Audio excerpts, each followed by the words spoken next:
Breaking news before we get to today's podcast.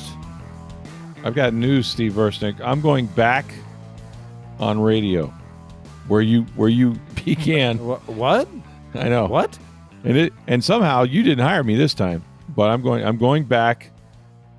I'm not quitting the podcast. Sports Day Tampa Bay will continue as always, because that's our baby, and we've done about 2,000 shows. It's coming up in a couple months. Yep. I know. We gotta have we got to bring on guests for that. We got to have like one of those anniversary shows, besides just Tom Jones. And I'll have to think of some people. Maybe Billy May from May Electric. I don't know.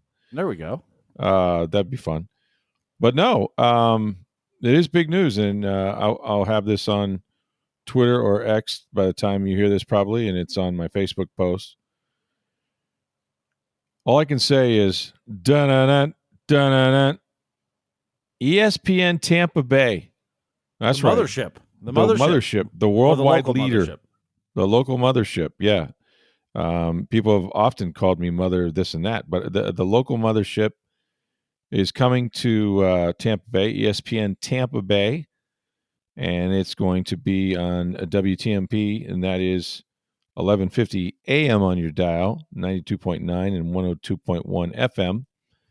And I can't tell you when. I'll say this sooner than later. But check the listings, wake the kids, call the neighbors, because we've got live and local radio. Okay, more local radio in Tampa Bay, which I think it's been desperately needed. I think. I mean, this is a big market, and this is just the start of things. Neil Ardman, of course, is the owner. He will be co-hosting with me when we start here, and for the foreseeable future anyway. But we'll see, kind of where this goes in terms of how they build it out and whatnot. It has all right now. It currently has all the ESPN programming, and it's an exciting opportunity. You knew because you hired me and Tom Jones. We did radio for 5 years at DAE. And absolutely loved it. What I love about radio, and some would suggest that podcasts certainly have taken a bite out of it. That said, you make podcasts out of radio sometimes too. What I love about it is that you get the connectivity with your audience, the instant connectivity. You can take calls, reaction, the feedback. I also like, and this is true about the podcast too, is that in small doses, maybe somebody listens for 8 minutes a day, driving their kid to school or whatever their habits are, becomes kind of an appointment for them. But then you share your life with them 5 minutes at a time, and before you know it, you're friends. They know all about you, and it's I like that part of it. There's a personal element to it that I like a lot. So I'm excited to do it, man. When you brought me and Tom on to DAE, we had never done radio and didn't know what the hell we were doing, and probably didn't when we finished. But I loved it, and I missed it. I missed doing it. And Neil has been working on this now for about 2 years, wanting to have a local station in Tampa Bay. Of course, he does all the Spanish broadcasts for the Buccaneers with Martin Gramatica and such. So he's no stranger to this area. He used to I have an operating agreement with some stations, but this is his baby. This was his station, and that he flipped the format. TMP's been in St. Petersburg, I think, for a long time, or in the Tampa Bay area for a long time. I think there was a Soul station.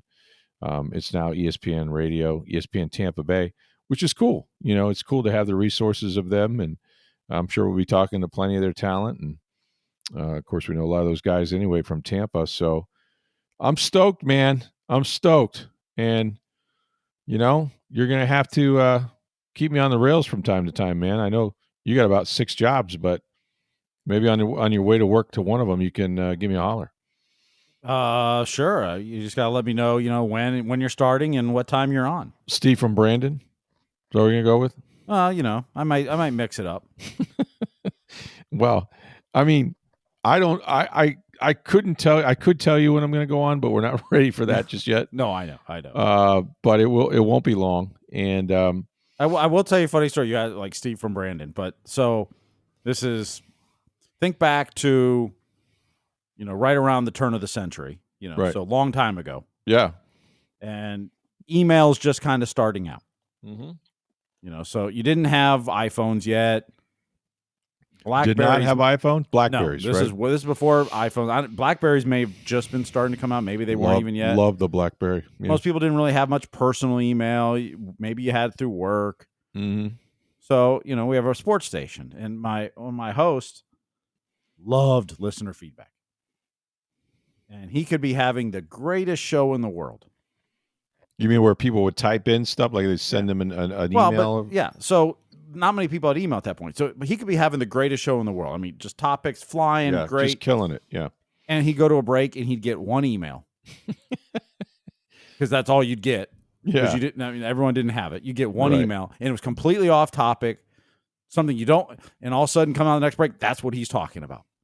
Really? It would just derail the show. It was just like you'd sit there and be like, "What are you doing?"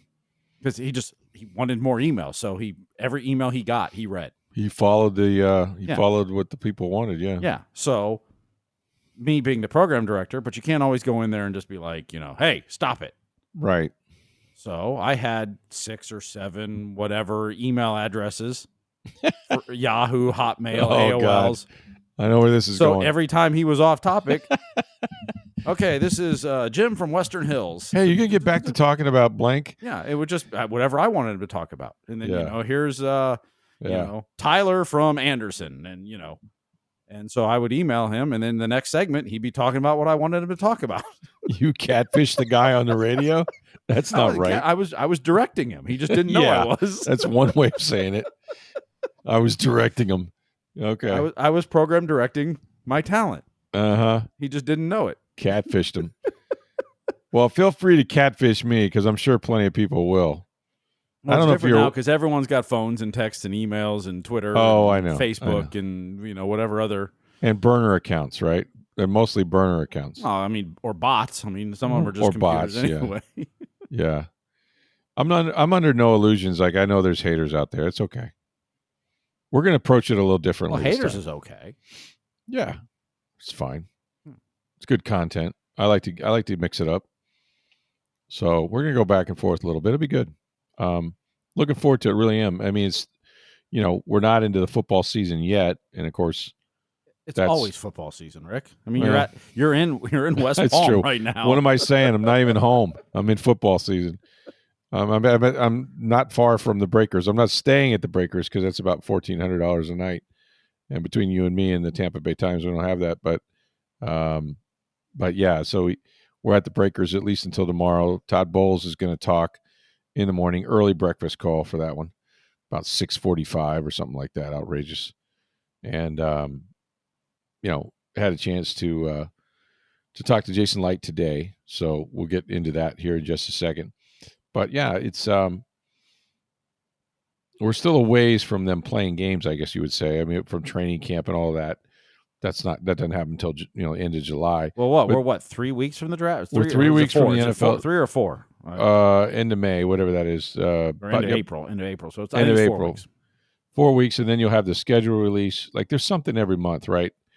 And then there'll be rookie mini camps, and then OTAs, and then veteran mini camps, and around the middle of June 15th or so, they will have their little break and then come back, and then it's training camp in about 5 weeks after that. So it'll be here before you know it. That much I know for sure. Absolutely be here before you know it. And then we'll have lots to talk about. We got lots to talk about now because we got the Rays starting up. Mm-hmm. Of course, their new season at Steinbrenner. The Tampa Bay Lightning are finishing up, and they continue to climb in their standings and still have an outside chance, I guess, of being the number one team in their division. So, but they'll be starting the Stanley Cup playoffs. So they are very close to clinching a playoff berth. Yeah, it should happen this week. Right, and maybe sooner than you think, but it should be this week. Yeah. So there's a lot of sports. The good news is there's a lot of sports going on, and every single night with baseball, which is fun. So what did you? We'll get in. I want to get into the. Well, let's do this. Let's talk about the NFL owners meeting since I'm here. in West Palm Beach, or Palm Beach, I guess it would say. I'm actually south of Palm Beach. I'm not sure where I'm at, to be honest with you. I think it's Boynton Beach, which is Okay. about 12 miles south, because you had to get out of the greater Palm Beach area to afford anything. My God, it's expensive there. Just crazy. But they come to the breakers, and there's more people here than I ever remember. These organizations are sending tons and tons of folks to these things.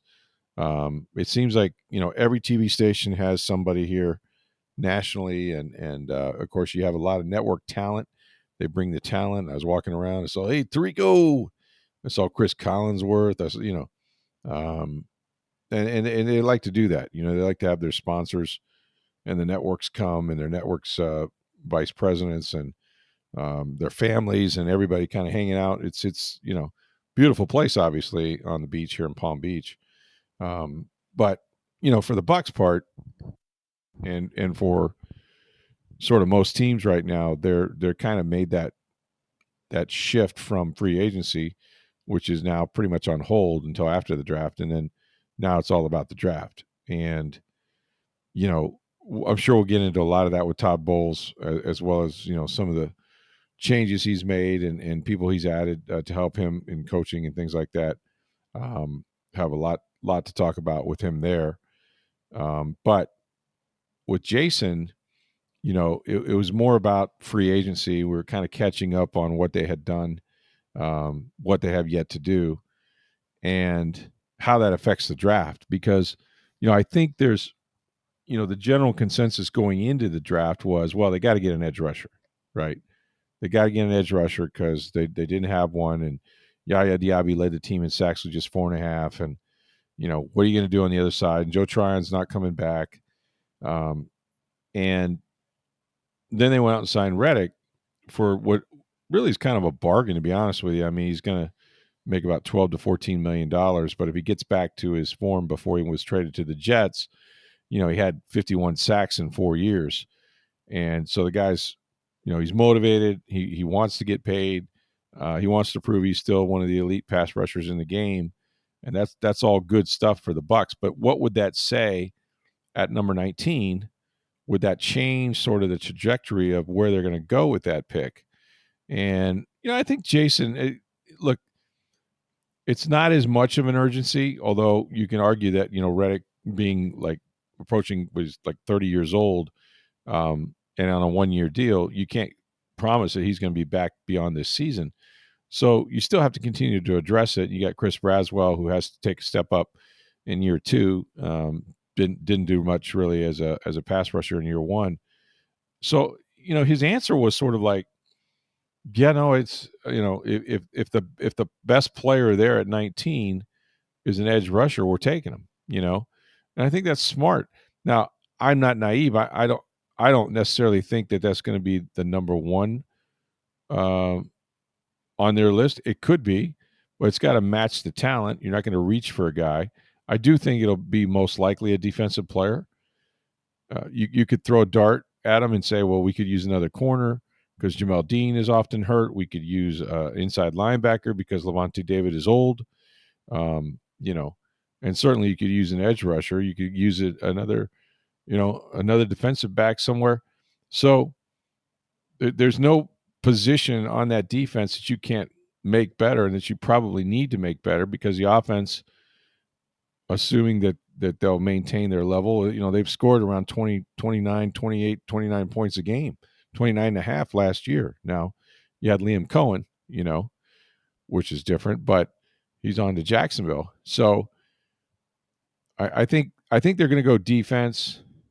If I had to guess, the only offensive player I could make an argument for, and Jason kind of addressed this, is wide receiver. If there's a head and shoulders above any other position wide receiver, even at 19, it would belie everything that you think. But the fact of the matter is that Mike Evans is going to be 32 in August, and Chris Godwin's 29, and he's coming off a horrific injury and has a lot of injuries in his career. And so Jalen McMillan, who went off the last 5 games and had like 7 or 8 touchdowns, yeah, it's great. He's their number 3 right now, but who do you have in the pipeline? And the answer is nobody. So, if the best player is a receiver, I could definitely see, the Bucs surprising people perhaps and doing that. But they're not going to reach for a defensive guy, but certainly defense is where they're headed for the balance of the draft. I mean, I would hazard to guess that they'll have more defensive players than offensive players when this draft is over. So yeah, we talked about that, and just sort of the other point he made was why he re-signed Kyle Trask, and I thought it was interesting talking to him about that. Again, you can read the story on TampaBay.com and Tampa Bay Times.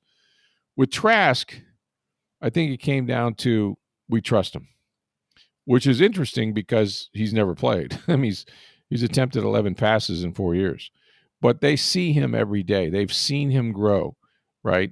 They saw him in a battle with Baker Mayfield, Baker's first year, and there was a time, maybe a week or so, where Trask was making headway, where he was competing on an even level. He didn't win the job, but I say this: that Todd Bowles has more faith in Kyle Trask than anybody I know. He really does. He thinks if he had to play and something happened to Baker, or if it was Brady back in the day, that he would go in and play well. So there's a lot of faith to put in a guy that's never played, but you think you have a Super Bowl team, you better have a good backup quarterback. It also says something, I think, about maybe the lack of a market there was for Kyle, because if I have a chance to go in somewhere and compete against a wobbly starter, I mean, hell, you talked about the Giants. I mean, you were talking a little while ago. They got Russell Wilson and Jameis Winston, right? So, I mean, I don't know that either one of those guys are going to be long for the Giants. If I'm a young quarterback, I want to go there. I want to take over from one of those guys. Probably sooner than later. When they don't win, they're going to make a move to the younger quarterback. So Tommy DeVito's there, I guess, so he would be that guy. But in talking to Jason about Trask, it's just they trust him and they've seen him get better. He's had a bunch of offensive coordinators, obviously, in the years that he's been here. Now he's going to get a challenge for number 2 with this Michael Pratt, this kid they got from Tulane, off the Packers practice squad. Really liked him coming out in the draft. Last year, he was kind of their scout team guy.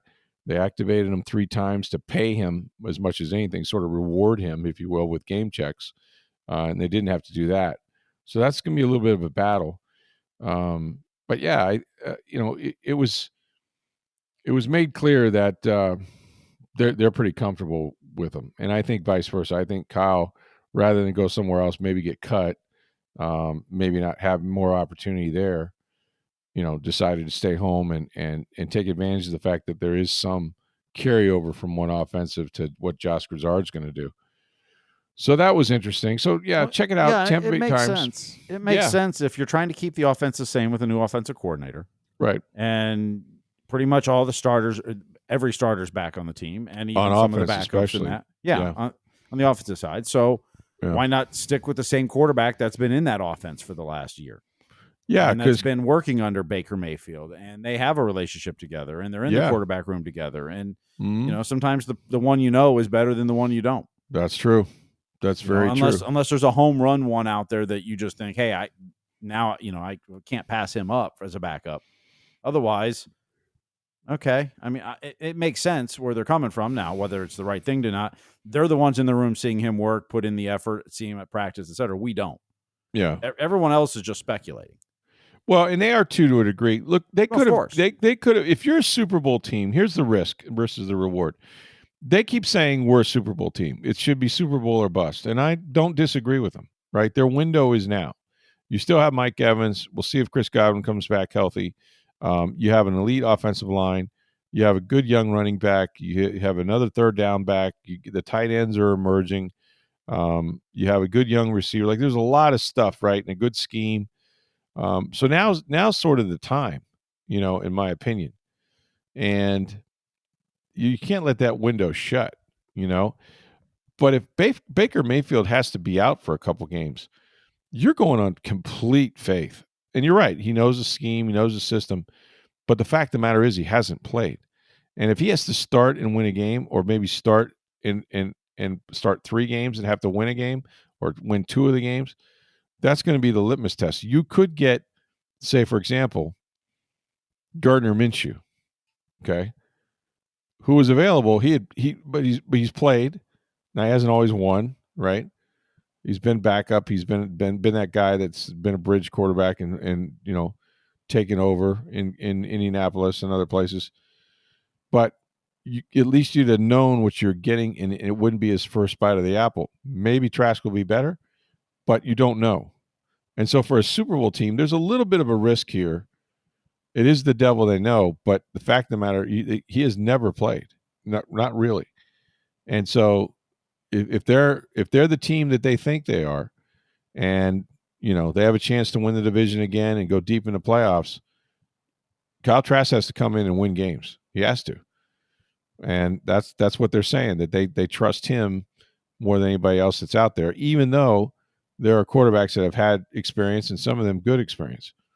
So we'll see. Like, I'm serious. I don't know anyone that has more faith in him than Todd Bowles.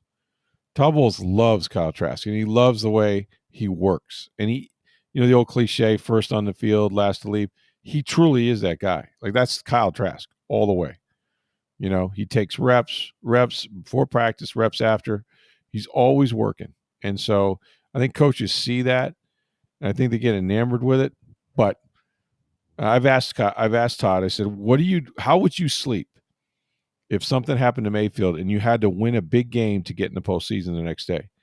And he's like, I'd be fine with it. I wouldn't have any trouble at all. And you know what? I believe him now. Whether or not he's right is another thing that Bucs fans hope they never have to see. But they're big Kyle Trask guys, which is good. It's good for Kyle. It's potentially good for the team, and we'll see where it leads them. But yeah, a lot of interesting stuff. Talked about the cornerback position, Jamel Dean, and the letdown that he's had, with the injuries and not being able to stay on the field. Still got another year on his contract. Looks like he's here to stay. I thought maybe he'd be a post June 1st release. I still think that if their first pick is a corner and he's dynamic and they know he's going to start, I still think there's an opportunity to move Jamel, in and around the draft. We'll see. But for now, at least, it'll be Zion and him. And then would not surprise me if they get help at the corner position. They still have Christian Izzian to play nickel. Looks like Tyke Smith's going to back up and play safety now with Jordan Whitehead out of the picture. So we talked about that. And just, Todd Bowles will pick up that theme today at the owners' meetings. And, I'm sure we'll get into sort of where he thinks his team is and what he needs to do to get better, because he was not perfect last year, as well as some of the rule changes that are coming up. It looks like they're going to outlaw the tush push. Steve, what do you think of that? I think they got the votes to do it. Like, it used to be illegal to push players from behind. It's not a football play. Right. But then again, they're basically punishing the Eagles and maybe the Bills for doing it better than everybody else. Yeah, they are. No doubt. No doubt. I mean, there's really no evidence that their injuries have happened because of it, which is why they've changed a lot of things like kickoffs and things. They're kind of saying they fear injury, but there's not there's not like a slew of injuries as a result of it. I'm not worked up either way with it, whether they get rid of it or you're not an Eagles fan. I don't. Well, yeah, that's true. But it is. If they want to get rid of it, I mean, like I said, it's not a football play. It's not a play I enjoy watching. Yeah, that's a scrum. Todd Bowles thinks they should keep it because he thinks that you're punishing. You're definitely just saying, well, this team is too good at something. We need to stop them somehow. Mm-hmm. Well, and he's been very effective in stopping it, so he's figured out a way to. It helps having Vita Vea and Kalijah Kancey in the middle. I think that's the secret is you can't move Vita Vea, but not many teams have a Vita Vea or Kancey, so they've had some success, not all success, but they've had more than most people. And Buffalo has Josh Allen, which is really the key there. I'm not upset about it, but if I'm an Eagles fan, I'm like, not that they need anything to get hacked off about, because I think everybody's against them anyway. But this would be one. This would be one that would bother me if I was an Eagles fan. It really would. I think the kickoff will be moved. I think if you don't return it and it's a touchback, it's going to go to 35. I think that one will pass. Those are kind of the major proposals I think that most teams are looking at. But there's been a lot of debate about the tush push, and it sounds like the consensus is, just talking to people, that yeah, it's probably going to be eliminated. It's probably going to be made illegal. Um, which is interesting. Um, you get all the owners in a room, man. You never know what they're going to decide, but they're all here, and it's a spectacle. It really is. It's sort of surreal walking through the lobby of even the Breakers, and like just seeing head coaches everywhere. I was spooning out some fried grouper tonight next to Jim Harbaugh, like just me and him at the buffet table. What'd And you I talk know, about? well, I know Jim a little bit. I mean, actually, he vacationed in Hawaii one year, Mm-hmm. and with Sarah, his wife, and their kids, and there wasn't much chatter except, "What is this fish?" kind of thing. Hey Jim, how's it going? Oh hey, but it's there's always this sort of surreal, you walk Mm-hmm. through the lobby of the Breakers, which you could probably do any weekend and see stars, but like the entire NFL is here, and all their proxies, all their networks. Um, so it's fun in that sense, and they have a big party, and it got moved inside because there was some inclement weather, and that made it feel even more crowded. But um, it's a neat gathering place. It's neat to see everybody in one spot.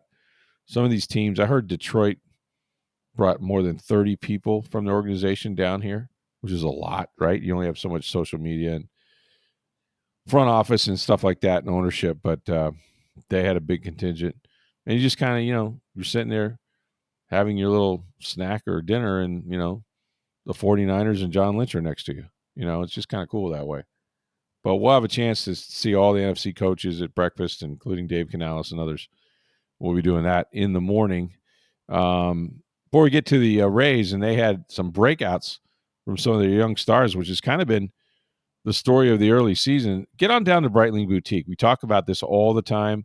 They're at International Plaza Mall. If you haven't been there, what has taken you so long? It's right in the middle of the mall. It's upstairs, and it's a unique store. Lots of inventory.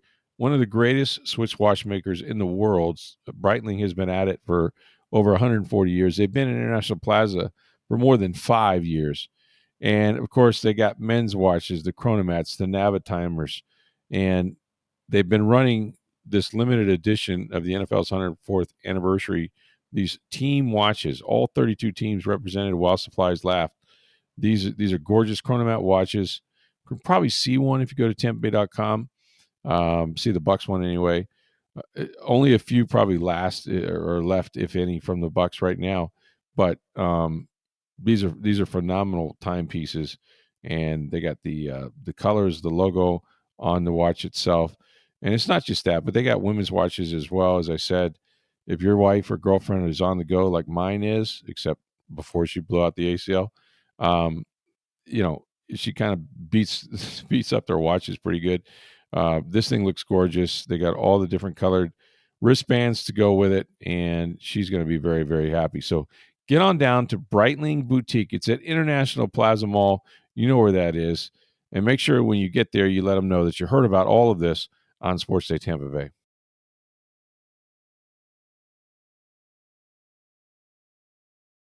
So, what's been cool about these first few games of the Tampa Bay Rays, Steve, and they played their first night game. I guess everybody could see okay out there, which is encouraging.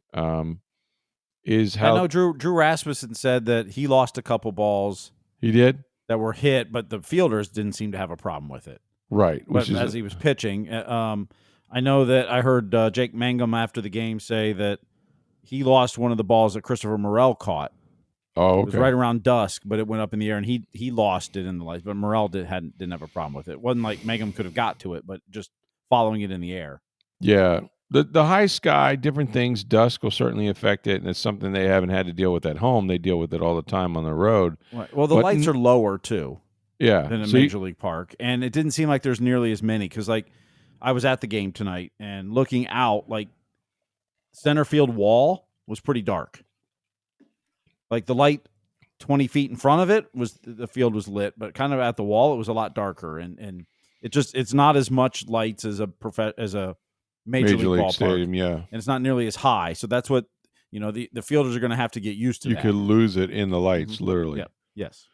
But it's a trade-off because a lot of fielders, especially the visitors, would lose it in the catwalks and all the rings and stuff. So, and as well as that sort of white tartan roof that was about the color of a baseball anyway.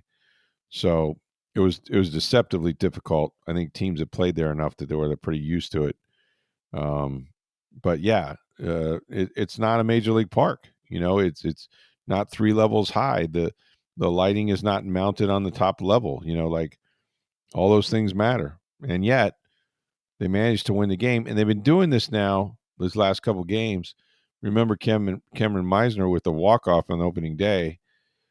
I guess that I didn't know the whole story of Jake Mangum. He's the SEC's all-time hit leader, I heard, and that's probably because he spent about 12 years in the SEC. I really don't know. But all these guys got called up within the last few days to the major league roster. Well, with Josh Lowe on the IL, with Richie Palacios on the IL, Right, like it's right. made opportunities. And Jake Mangum had a night tonight. Oh yeah, he did. What was he? Four hits. 4 for 4. It's the second game. Right. He got 4 hits, 3 singles, a double, 2 stolen bases, 2 RBIs, and a run scored. Fill it up, young man. Yes. How about that? That's a week in the SEC. That's really something. And he was. I saw the interview after the game. He was pretty stoked about it and just happy to finally be here and do something to help his team win. And yeah, so you had him going out. How about Hunter Biggie was another one? Drew Rasmussen. The starting pitching has been fantastic for the Great. Yeah, fantastic. And we'll see Shane Baz going tonight. So he'll be the 5th starter. So then all 5 starters will have gone. Yeah, that's terrific. Yeah, and Wednesday's matchup's going to be good. Who we got? Pepio versus Skeens. Ooh, Skeens in town. Day game. Day game, Steinbrenner. Day game, Steinbrenner. Well, at least you'll have a puncher's chance of seeing the ball. It's 100 and what does he throw, like 105 or something like that? He throws pretty hard. My God. And he's got Livy Dunn as his girlfriend. Life is good. Life is good. But that'll be a challenge for sure. I the harder they throw, the farther it goes, I always thought, That is true. You can connect on a guy that throws that hard. I think I faced one guy that threw consistently, right? Like a lot of guys threw 90, but like there's one guy threw consistently well over 95. And I'm telling you, that ball explodes and it's in the mitt before you see it. And I swear to God, it was a junior college. I must have closed my eyes and swung. And I connected. And this ball just kept going. And I thought, I don't have that much power. But he threw so hard that you didn't have to do much, man. You just had to barrel it up. Speaking of barrels, have the Rays gotten their bats yet from the Yankees? No, but apparently Caminero ordered 6 of them. Good for him. And lots of teams are ordering those bats, and players want them. And yeah, I mean they're ugly as hell. But if you can barrel up more hits, then why not? The Yankees did it to the tune of about 13 home runs in a series, their first series of the season. So, something's going right with that. Aesthetically, not that great, but I think once you're holding it and getting ready to swing it, no one really notices. Although anyway. it might be just because they played the Brewers too, because the Brewers have now. Yeah, that's true. They're like 0-4 and giving up, I think, 47 runs in their 4 games. Good Lord. Wow. They have a lot of injuries. A lot of injuries on that staff's not helping. But pitching's not that great. Yeah. So that could be a factor, obviously. But I mean, it's, the first week of the season is always overreaction anyway. So. Oh, sure. But that's what we do here. We love that. I mean, the Rays are 3-1, but they did play the Rockies for 3 and then the Pirates for 1. So yeah, nothing counts, right? We're not going to count those 3 out of 4. No, I count them all, man. Although I know the Pirates guys were talking about, I mean, for their season, so they went down to Miami. They got walked off 3 games. Really? Yeah, at least they didn't get walked off. Yeah, they got walked off 3 games. Their first team to lose their first 3 games or their first 3 losses as walk-offs in walk-off fashion. Yeah. since the 1924 Pirates. Wow. Well, So over 100 years. There you go. But so the Pirates then go, so they get walked off 3 out of 4 in Miami. Then they have to go to Tampa Bay, and then they come home to host the Yankees. Ouch, babe. Like, that's just, you needed to win those series. You needed to win those games in Miami. And now now you go face the AL East. Yeah, that's brutal. Like, brutal. It might be another long season in Pittsburgh. You don't win the division in the first month, you can lose one, though. I'm a firm believer in that. It's hard to turn it around, man. Really hard to turn it around. So, Lightning play. They got a game tonight. Coming up. They play the Islanders tonight. They're very close. The magic number is basically 4. Okay. A couple teams to clinch a playoff berth. So a win tonight for the Lightning would put them very close to clinching. Yeah. How much help do they need to get the number 1 spot in the division? Well, they're 3 points behind Toronto. Okay. With a game in hand. A game in hand. Okay. So, but they do face Toronto another game. So, okay. If you can win the game in hand and then beat Toronto in that game, then you just have to match them the rest of the way. That would be excellent. The Panthers are also tied with the Lightning. Now, the Lightning have the tie break over the Panthers right now for regulation wins, but they're tied. But they play them once too. So pretty much, if you win and you're in, since you have some of the fate in your hands. Yeah, well, if you win out, you're in. That's for sure. Yeah. Now, granted, you have 9 games to go. So yeah, well, and the Lightning now. So they played tonight. It is now every other night the rest of the season. And that's the way it'll be in the postseason, obviously. Yeah. Yeah, for the most part. So they play tonight, Thursday, Saturday, then Monday, Wednesday, Friday next week, then Sunday, Tuesday, Thursday. Well, man, it's crunch time. Night. Yep. We're down to the wire here. This is fun. This is going to be fun. But playoff 4-game road trip in the Islanders tonight. It's an ESPN Plus game, so it's a subscription only television broadcast. So. Well, we like subscription. I have ESPN Plus, so I'm okay with it. Okay. Well, last time you didn't know it was there and you couldn't find it. So I know. And I've gotten to the point where I'll just look, because the other day the Rays weren't on, and I was texting Mark Tompkins. I go, "Hey, what the heck, man? It's like game 2 and they're off TV already. What is this?" And he's like, "Nah, they had trouble. I guess the station had trouble coming on with the streaming or whatever it was." By the way, MLB TV. Hmm. I don't know if you subscribe to it or not. No, I have do for not. Years.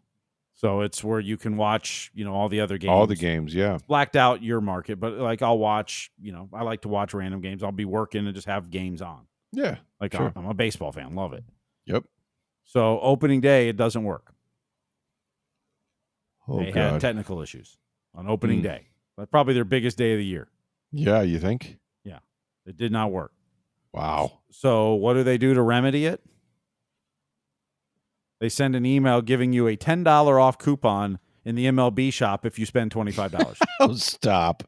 You guys spend $25 to get your 10 at the MLB shop? And I believe if you spent $25, the shipping was $9. So you really saved a buck. So you're some wash. Wow.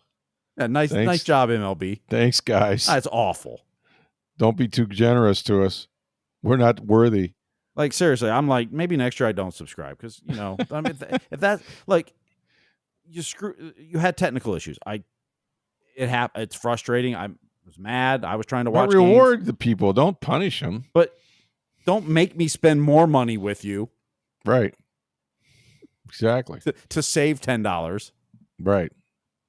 I mean, isn't that what we tell our wives when they say, well, I saved this much money? No, you spent this much. Right. Yeah. Hey, honey, look what the deal I made on the, 12 boxes of whatever. Yeah. MLB, nice, way to make a bad situation worse.